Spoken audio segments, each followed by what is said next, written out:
You don't usually notice it at first. Reality responds quietly, in small frictions, subtle disappointments, repeated situations that feel strangely familiar. You tell yourself it's just life, bad timing, other people. But what if none of that is random? What if everything you're experiencing is a response, not to what you say you are, but to what you consistently embody? Most people aren't disconnected from reality. They're arguing with it. They explain it away, resist it, or distract themselves from what's being shown. And so the message repeats, a little louder each time. When reality shows you who you are, it isn't trying to hurt you. It's inviting you to look. Not to judge, not to fix, just to see. Because the moment you stop listening is the moment you start repeating. And the moment you truly look is where everything begins to change. The first shock doesn't come gently, it comes as a contradiction. You have a story about who you are, calm, fair, evolved, reasonable, and then reality answers in a way that doesn't match that story at all. Someone disrespects you. Life closes a door you were sure would stay open. You're treated as if you're invisible, disposable, or replaceable, and suddenly the image you had of yourself starts to crack. This moment is deeply unsettling because it feels unfair. You think, this shouldn't be happening to me. You replay your self-image like evidence in a trial. I'm a good person. I try to do the right thing, I'm not like that. But reality doesn't argue. It doesn't explain. It simply applies pressure and waits. Under that pressure, something leaks out. You might see yourself as peaceful, but when you're humiliated in front of others, what comes up is rage. You might believe you're detached, but when something is taken away, panic grips your body. You might be certain you're confident until rejection collapses you into self-doubt. The shock isn't the event itself. The shock is recognizing that your internal response doesn't match the identity you've been defending. This is where most people turn away. They rush to justify their reaction. They blame the situation, the other person, the timing, the past. Anything to protect the self-image. But the discomfort you feel isn't coming from what happened outside. It's coming from the collision between who you think you are and what actually lives inside you. Reality, in that sense, is brutally honest. It doesn't treat you the way you describe yourself. It treats you according to what you embody when no one is watching. This is difficult to accept because we're taught to identify with intention rather than observation. You intend to be kind, so you call yourself kind. You intend to be patient, so you adopt that label. But life doesn't respond to intentions. It responds to states. It responds to the tone of your nervous system, the stories you rehearse in silence, the emotional patterns you carry into every room without realizing it. When reality reacts to you in a way that feels misaligned, it's not insulting you, it's giving you data. The instinctive response is to regain control, to fix the situation, to force reality back into alignment with how you want to see yourself. You explain. You defend. You manipulate. You suppress your reaction and replace it with something more socially acceptable. But the more you try to control the reflection, the more distorted it becomes. The mirror starts shaking because you're touching the glass instead of looking at it. This is why resistance makes the experience louder. When you refuse to see what's being revealed, life repeats the message with more intensity. The same type of conflict shows up in different forms. Different people, same emotional wound, different context, same trigger. It's not punishment, it's insistence. Pain enters here not as an enemy, but as a revealer. Pain strips away the luxury of pretending. When you're comfortable, you can maintain an image. When you're hurt, your raw material comes to the surface. Pain exposes the exact place where your self-concept is weakest, where awareness hasn't reached yet. And the key is this: what you feel in those moments is not a failure. It's information. Your reaction is the most truthful expression of where you are. Not where you want to be, not where you think you should be, where you are.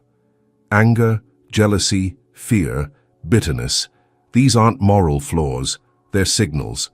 They show you what still governs you beneath the narrative. The environment around you acts like a stage designed to provoke those signals. Certain people seem to push your buttons. But those buttons aren't created by them. They simply press what already exists. The conflicts you encounter, the roles you keep playing, the dynamics that repeat, they form a pattern precise enough to map the current level of your consciousness. This is where the shock deepens, because if reality is reflecting something internal, then the problem can no longer be placed entirely outside. That realization threatens the ego's position. It wants a clear villain. It wants to be right. It wants to preserve the idea of who you are. But something else is quietly happening beneath that resistance. The moment you stop arguing with what's being shown, a different kind of attention becomes available. Instead of asking, "Why is this happening to me?" a subtler question starts forming. What exactly is this revealing? And that question doesn't demand an immediate answer. It opens a space. That space, uncomfortable, silent, honest, is where the next layer begins to surface. Once the initial shock settles, a more unsettling idea begins to hover in the background. If reality keeps responding in similar ways, if the same emotional patterns repeat no matter where you go, then maybe what you're facing isn't random. Maybe the world isn't reacting to your words, your explanations, or even your actions alone. Maybe it's responding to something subtler, your frequency. This is where many people disconnect, because the word frequency sounds abstract, almost mystical. But in lived experience, it's very concrete. Your frequency is the emotional baseline you return to when nothing is happening. It's the tone of your inner dialogue. It's the tension or openness in your body. It's what you silently expect from life, even when you say you expect something else. You can tell someone you trust people, but if your body is braced, your thoughts are defensive, and your attention is constantly scanning for threat, that's the signal being transmitted. Reality reads that signal with precision, not judgment, precision. The world reflects coherence, not morality. It doesn't ask whether you deserve something. It responds to what you're aligned with. If your internal state is dominated by suspicion, you'll notice more reasons to doubt. If it's shaped by unspoken resentment, situations will arise that seem to justify it. This isn't because life wants to trap you. It's because attention organizes experience. Think of it like tuning a radio. You don't hear every station at once. You hear the one you're tuned to. The others still exist, but they don't register. In the same way, reality offers an immense range of possibilities, but your frequency filters what you perceive, what you engage with, and what you amplify. This is why two people can go through the same situation and walk away with entirely different stories. One feels attacked, the other sees a boundary. One feels rejected, the other feels redirected. The external event is similar. The internal resonance is not. The mind wants to argue here. It says, "But I didn't choose this." And consciously, that may be true. But frequency isn't chosen through declaration.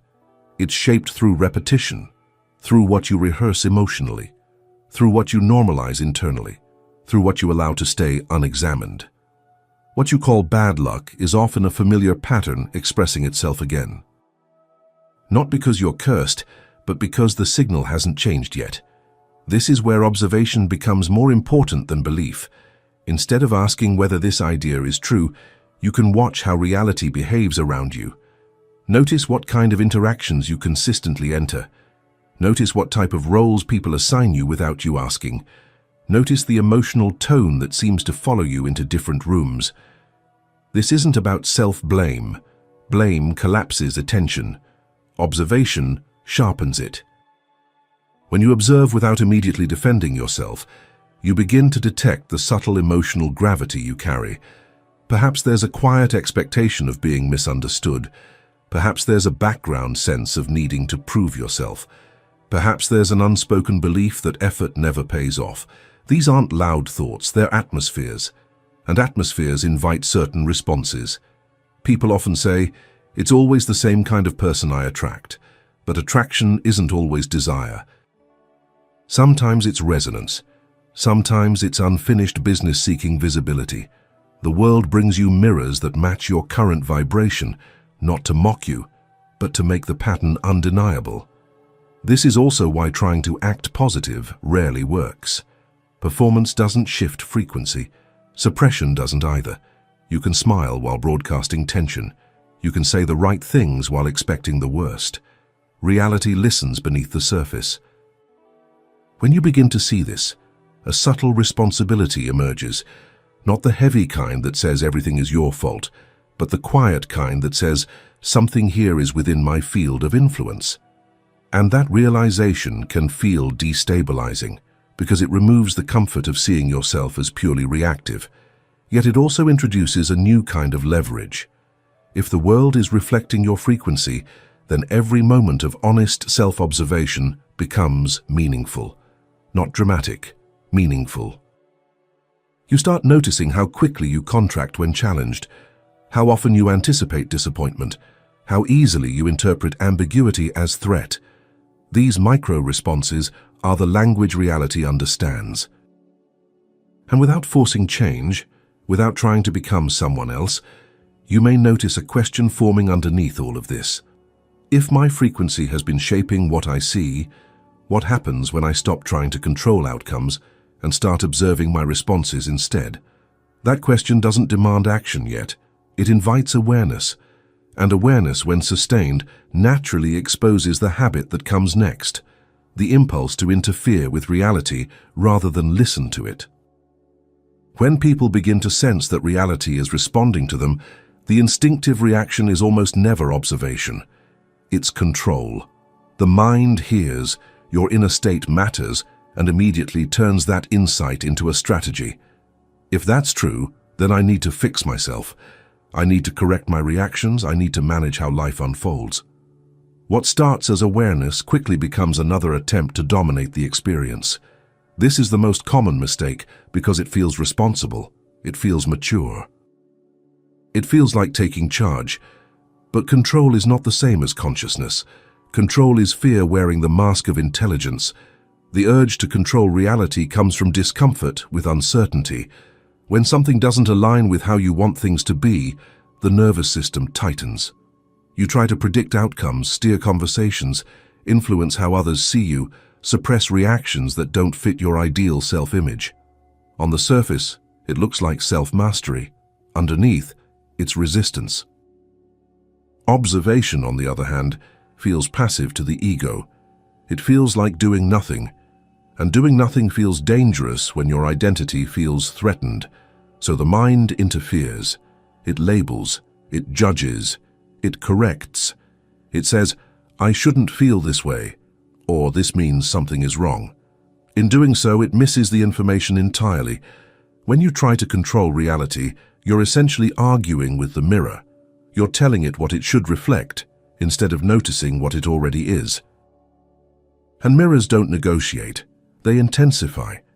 This is why life seems to push harder the more you resist. The situation becomes more complex. The emotions get stronger. The same lesson appears in new disguises.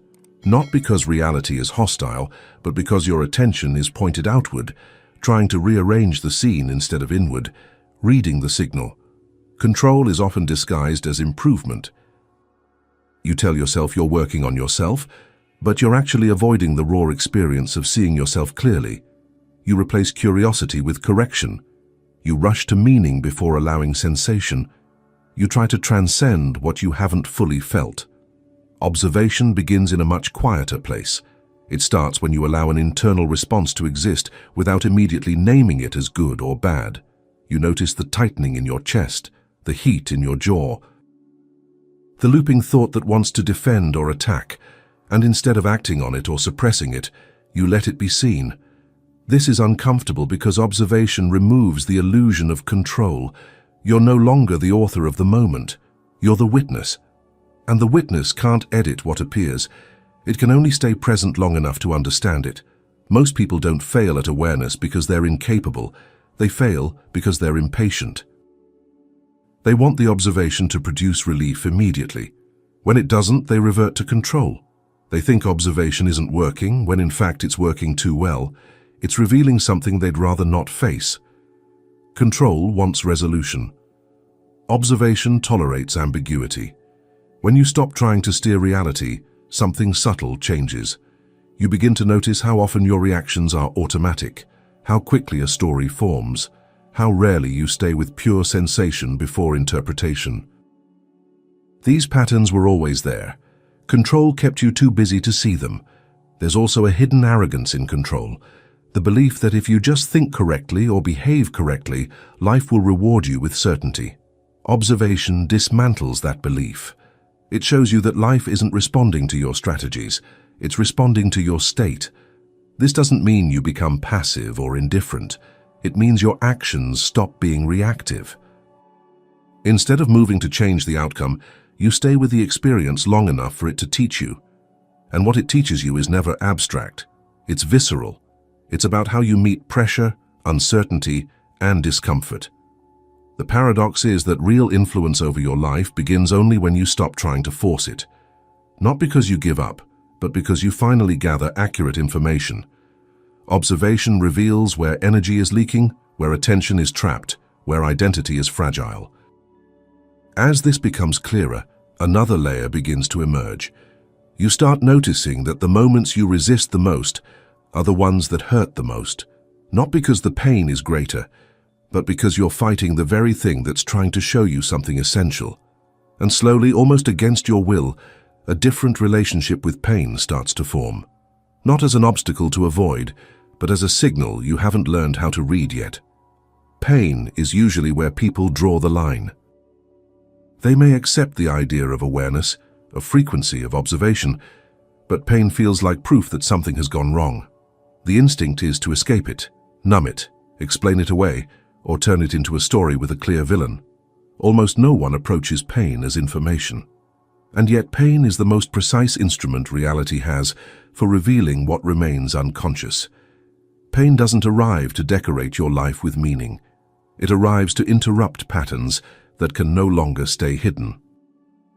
When something hurts, it narrows your attention. It pulls you into the body. It removes the luxury of abstraction. You can ignore subtle signals for years, but pain demands presence.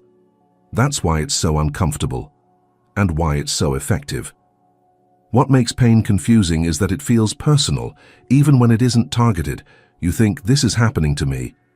But pain isn't interested in your identity. It's interested in exposure.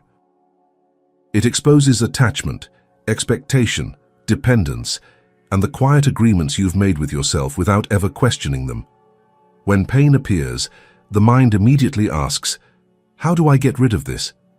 That question seems logical, but it skips the encounter. It treats pain as an error instead of a message. In doing so, it prolongs the very thing it's trying to escape, not because pain punishes avoidance, but because avoidance blocks understanding. Pain intensifies where awareness stops. If you watch closely, you'll notice that the sharpest pain often forms around resistance. The moment you say, this shouldn't be happening, the sensation tightens. The moment you insist on fairness, meaning, or explanation, the body contracts further. Pain feeds on argument. It loses power when it's met without narrative. This doesn't mean you enjoy pain or seek it out. It means you allow it to speak before you try to silence it. Pain reveals the distance between who you think you are and how you actually respond when something essential is threatened. It shows you what you cling to. Control, approval, certainty, identity. Pain points directly at the attachment and says, this is where your freedom ends. That's why pain often feels humiliating. It strips away the image you've been maintaining. You might believe you're independent until loss proves otherwise. You might see yourself as forgiving until betrayal hardens you. You might think you're grounded until uncertainty unravels you. Pain doesn't accuse, it demonstrates. There's also a physical intelligence to pain that the mind rarely respects. The body reacts before thought forms. Tightness, heat, numbness, collapse. These are immediate truths. If you stay with them without rushing to interpret, they show you how deeply a pattern is embedded. Pain maps the nervous system's habits more accurately than any story you tell about yourself. This is where observation matures. You're no longer watching from a safe distance. You're inside the experience, feeling the pull to escape, fix, or fight, and choosing to remain present anyway. Not perfectly, not heroically, just honestly. At first, this feels like vulnerability without protection, but something unexpected happens when pain is allowed to be felt without resistance. It starts to change texture, not disappear, but shift. It becomes less about suffering and more about clarity. You begin to see the sequence: trigger, reaction, story, contraction. You see how fast the mind moves to preserve identity. You see how pain flares when that identity is threatened. This clarity is what pain was guarding all along. Pain also reveals how much of your life is built on avoidance, the situations you don't question, the emotions you don't allow, the truths you sense but never articulate. Pain gathers all of that into a single point of intensity. It says, look here, not tomorrow, not later, now. And when you look, really look, without trying to extract comfort or meaning immediately, something loosens. You may realize that what hurts isn't the event, but the interpretation, or that what feels unbearable is actually the collapse of an illusion you were using as support. This doesn't make pain noble or beautiful. It makes it functional. As this understanding deepens, another realization begins to form quietly in the background. If pain reveals you so clearly, then the moments you react most strongly are not weaknesses to hide, but signals pointing directly to the core of who you are when the mask falls. And that recognition naturally turns attention toward those reactions themselves, as if they are windows waiting to be looked through. Reaction happens faster than honesty. Before you can choose your words, before you can correct your tone, before you can remember who you think you are, the body has already answered. A tightening, a surge, a withdrawal. In that instant, something real steps forward. That is why reactions are so uncomfortable to witness. They bypass the story you've been telling about yourself. You may say you're patient, but watch how you respond when someone interrupts you. You may believe you're generous, but notice what happens when your efforts go unrecognized. You may identify as confident, yet feel the immediate collapse when you're questioned. These moments are brief, but they are precise. They show you what governs you when awareness hasn't had time to intervene. Most people judge their reactions harshly. They label them as flaws, immaturity, or failure. And in doing so, they miss their value. A reaction isn't a verdict on who you are. It's a snapshot of what's currently active within you. It reveals the emotional reflexes that have been trained through repetition, protection, and adaptation. Reactions are not random. They are conditioned responses designed to preserve a sense of self. Anger protects boundaries that feel threatened. Defensiveness guards identity. Withdrawal shields vulnerability. These responses once served a purpose. They helped you survive, belong, or maintain control. The problem isn't that you react. The problem is that you confuse the reaction with your essence. When something triggers you, it's not touching your core. It's touching a structure built around it. A belief, an expectation, an unexamined rule about how things should be. The intensity of the reaction corresponds to how rigid that structure is. The more rigid, the more explosive the response. This is why similar situations keep producing similar reactions, even when you promise yourself you'll handle it differently next time.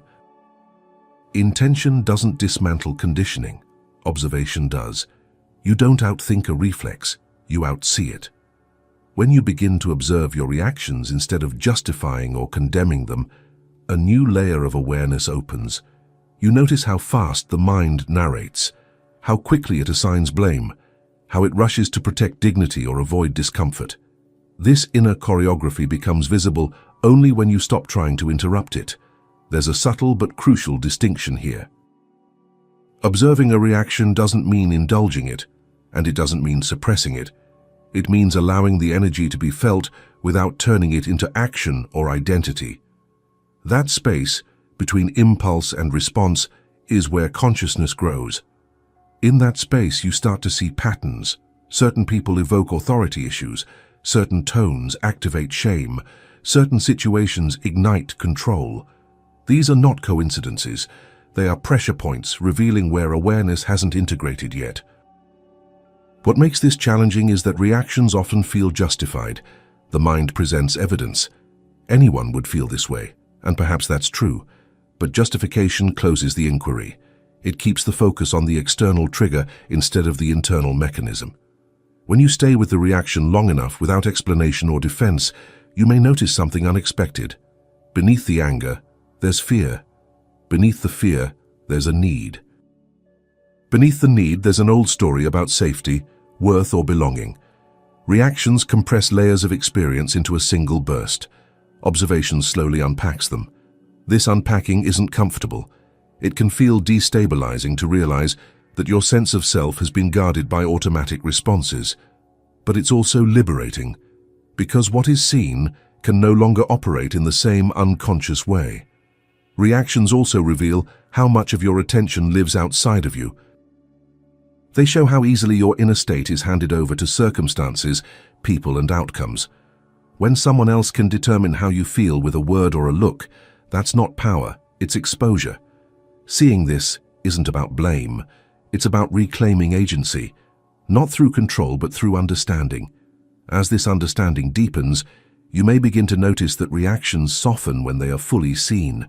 Not immediately, not dramatically, but gradually. The charge lessens. The story weakens. The body recovers faster. This isn't because you're becoming better at managing yourself, but because there's less to defend. And as reactions lose their grip, attention naturally shifts outward again. You start noticing how the environments you're in consistently evoke certain states, as if life is arranging the stage to show you exactly where your awareness is still anchored. Once reactions become visible, the environment starts to look different. It's no longer just a backdrop where life happens. It begins to feel like a carefully arranged setting, almost as if the scenes repeat with different actors, but the same emotional script. The places you find yourself in, the dynamics you enter, the types of conversations that surround you. They quietly reveal where your consciousness is currently operating. This can be unsettling because it challenges the idea that environment is something you merely endure. If your inner state were irrelevant, you could move anywhere, meet anyone, and feel the same. But that's not how experience works. Certain environments amplify certain parts of you. Some make you contract, others make you perform, others invite silence or vigilance. The question is not whether the environment affects you. The question is why you're repeatedly in environments that evoke the same internal responses. People often believe they choose environments based on logic or necessity. Work, family, social circles, these seem like fixed realities. But beneath those choices lies resonance. You tend to remain where your inner patterns can function without being questioned. You may complain about an environment while unconsciously depending on it to reinforce a familiar identity. An environment doesn't just contain people and objects.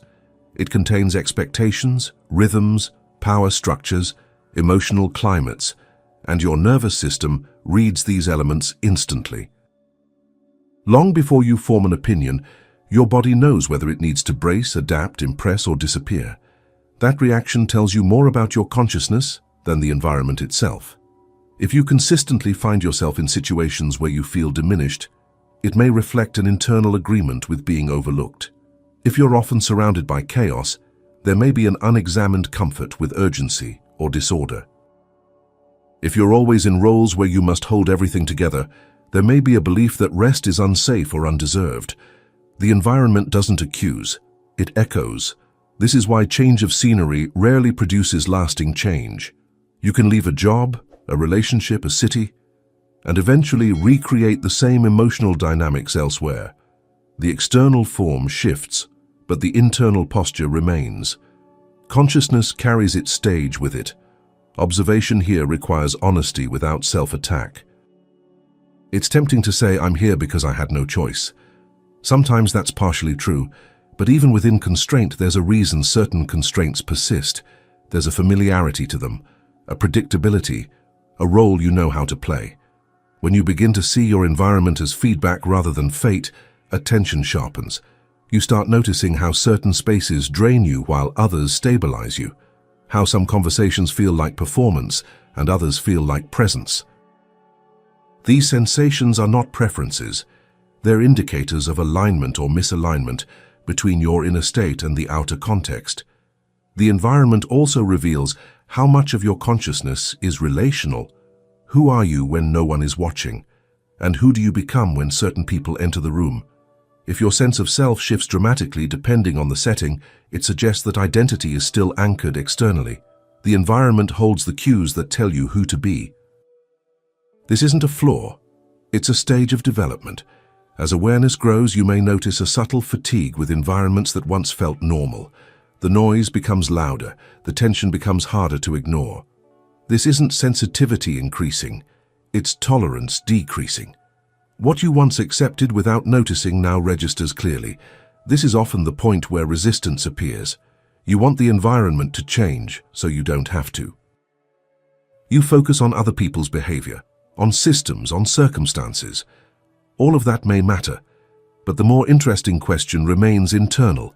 What part of me keeps engaging with this setting in the same way? The environment shows you not just where you are, but what you're rehearsing.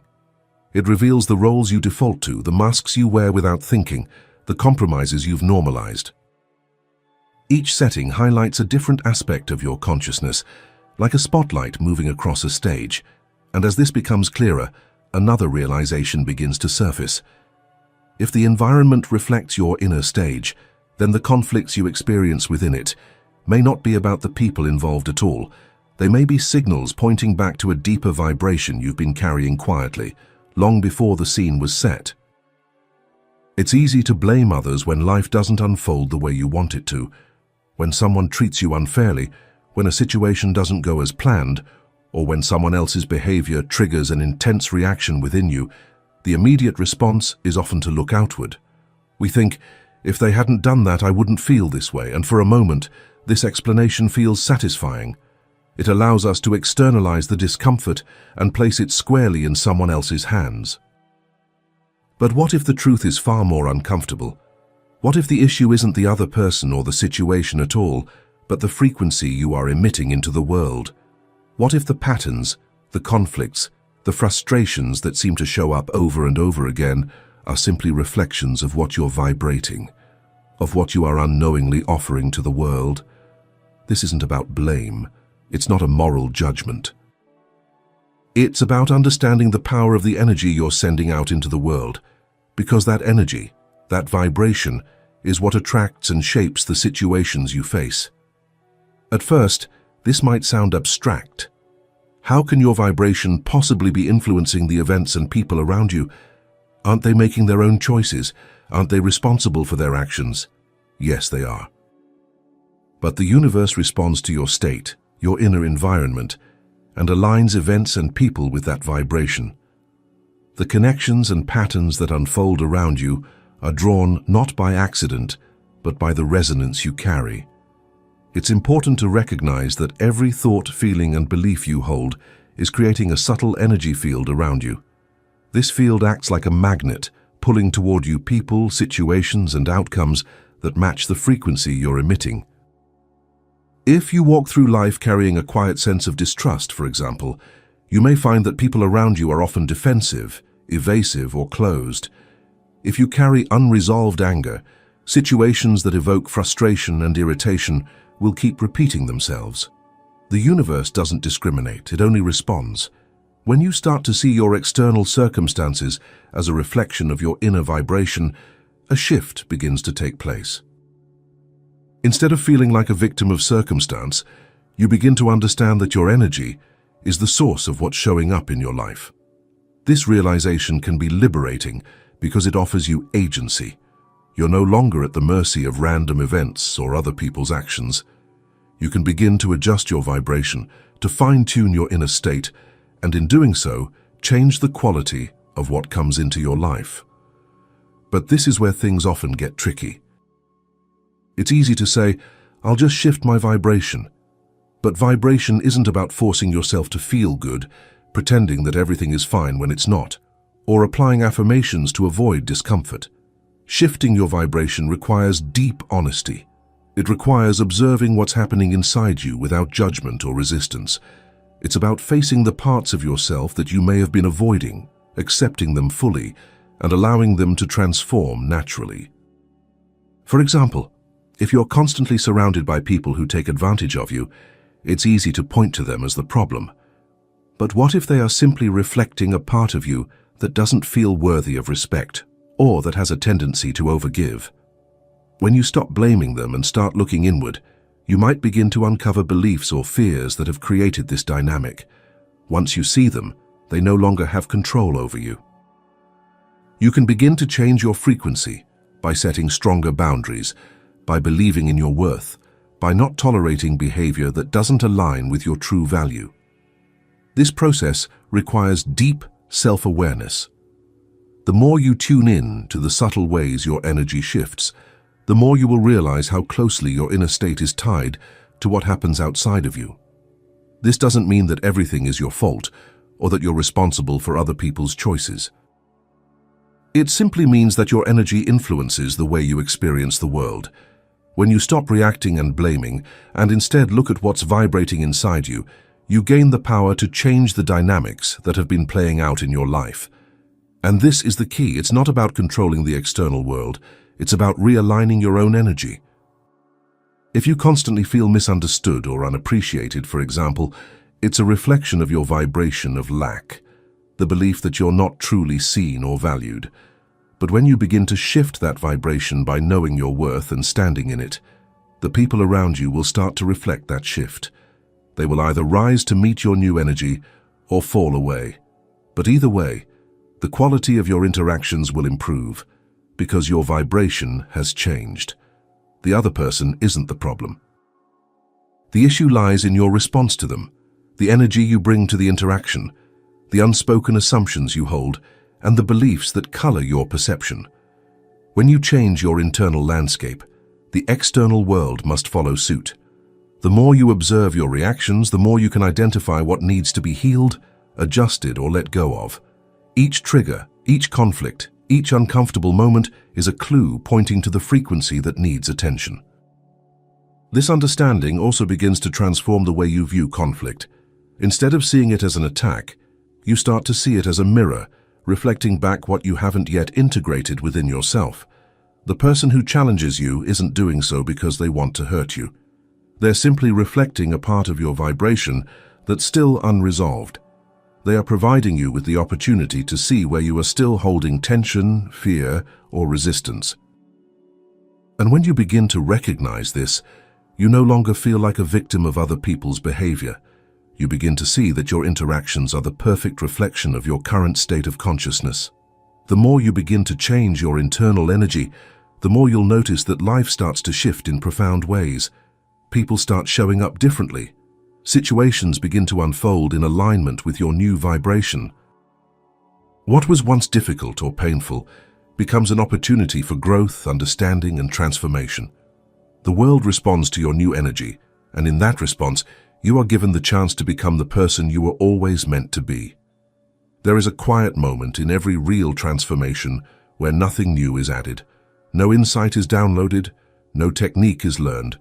Something simply stops. Denial loosens its grip, and what has been visible all along is finally allowed to register. Awakening does not begin with expansion. It begins with acknowledgement. Most people think they are seeing reality, when in truth they are negotiating with it. They accept what feels comfortable and reinterpret what doesn't. They adjust the meaning of events to preserve their self-image, their hopes, their explanations.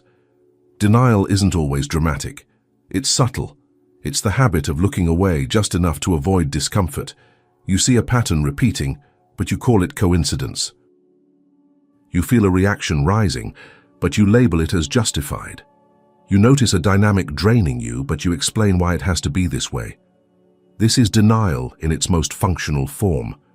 It allows life to continue without demanding change.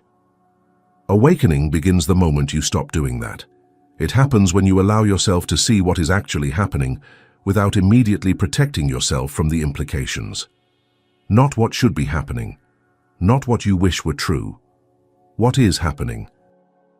The way your body tightens in the same situations, the same emotional loops, the same roles you fall into even when you promise yourself you won't. At first, this kind of seeing feels like loss, because Denial was doing important work. It was maintaining coherence. It was holding together an identity that depended on not noticing certain things. When denial fades, that structure weakens. This is why awakening is often experienced as disorientation rather than relief. You may realize that a relationship you defended for years has been costing you more than you admitted. You may see that a sense of purpose you identified with is actually fueled by fear. You may recognize that your self-image as someone who is fine has been built on chronic self-abandonment. These realizations are not dramatic. They are heavy. They land slowly. And the mind immediately tries to soften them, to reinterpret, to delay. Maybe it's not that bad. Maybe I'm overthinking. Maybe it will change on its own. That impulse is denial trying to reassert control. Awakening requires staying with what you see long enough for it to fully register, not rushing to conclusions, not rushing to solutions, just staying present with the truth as it is revealed. This takes more courage than action, because there is nothing to hide behind. When you stop denying what you're seeing, responsibility changes meaning. It no longer means fixing everything. It means not lying to yourself anymore. It means allowing the feedback of reality to be accurate, even when it disrupts your narrative. At this stage, people often feel exposed, as if the world suddenly became sharper. Situations that once felt manageable now feel heavy. Conversations feel more revealing. Silence becomes louder. This isn't because life has become harsher, it's because the filters are thinning. What's important to understand is that seeing doesn't immediately change anything. And that's often the most frustrating part. You may clearly recognize a pattern and still feel unable to shift it. You may see a truth and still act against it. This doesn't mean awakening isn't happening. It means conditioning doesn't dissolve on sight alone, but something fundamental has changed. Once something is seen clearly, it can no longer operate in the same unconscious way. Even if it repeats under observation, and observation alters the relationship. You're no longer fully inside the pattern, you're also witnessing it. This creates an internal tension, a space between who you've been and what you're now aware of. This space is uncomfortable, but it's essential. It's where choice will eventually emerge, not forced, not moralized, but organic. Denial collapses time. It keeps you moving in circles while convincing you that you're progressing. Seeing interrupts that loop. It doesn't offer comfort, it offers orientation. And as this orientation stabilizes, another realization begins to surface quietly. If reality has been showing you the same things over and over, and you are finally allowing yourself to see them, then the discomfort you're feeling may not be a sign of failure at all. It may be the first honest indication that who you thought you were is no longer sufficient to explain what you're experiencing. There comes a point, once denial loosens and observation deepens, where a thought appears that feels almost forbidden. It doesn't arrive loudly, it slips in quietly, often during moments of stillness or emotional fatigue. Maybe I'm not who I thought I was. And as simple as that sentence sounds, it can shake the foundation of everything you've built your sense of self upon. This is the most uncomfortable truth because identity is not just an idea. It's a structure. It organizes your memories, your choices, your justifications, and your sense of continuity. To question it feels like pulling a thread that might unravel the whole fabric. So the mind resists. It argues. It says, I know myself. I've been with myself my whole life. But what it really means is, I know the version of myself I've been protecting. What begins to collapse here is not your essence, but your self-image. For years, you may have described yourself in consistent ways. Strong, independent, kind, logical, spiritual, responsible. These labels weren't lies. They were partial truths. They highlighted aspects of you that felt safe to acknowledge and hid others that felt threatening, shameful, or contradictory. Life allowed this as long as the hidden parts didn't interfere too much, but once reality started reflecting something different, the discrepancy became impossible to ignore. You notice that your reactions don't match your values. that your choices don't align with your beliefs, that under pressure, a different version of you takes over. This realization hurts because it undermines certainty, and certainty has been your anchor. The discomfort here isn't about discovering something bad. It's about discovering complexity. You are not as singular as you thought, not as consistent, not as resolved. There are layers within you that never made it into your official narrative. This is often where people panic and rush to redefine themselves. They adopt a new identity, a new explanation, a new role. But that's just the old pattern trying to re-establish stability. True transformation doesn't begin with replacing one identity with another. It begins with allowing identity itself to feel unstable. There is grief in this process. Grief for the version of yourself you believed in. Grief for the effort you invested in maintaining that image. Grief for the clarity you thought you had. And grief needs space. If you rush past it, it will reappear as defensiveness, rigidity, or quiet bitterness. At the same time, there is relief hidden beneath the discomfort. Because maintaining a fixed self-image requires constant energy. You have to perform, justify, explain, and defend. When that structure starts to loosen, some of that effort falls away. You no longer have to be right about who you are. You only have to be honest about what's present. This honesty doesn't mean self-criticism, it means self-contact. Feeling fear without labeling yourself as weak. Noticing control without calling yourself flawed. Acknowledging insecurity without trying to compensate for it. These moments are not failures of character. They are points of access to reality. The uncomfortable truth also reveals how much of your identity was shaped in response to others. Who you needed to be to belong. To be respected, to be safe. Those adaptations became you over time. Questioning them feels like betrayal of your past, your family, your community. But adaptation is not essence, it's strategy. When you see this clearly, you may feel unmoored, as if the ground beneath you has softened. Old motivations lose their urgency. Old goals feel strangely hollow. This can be frightening if you expect awakening to feel empowering immediately.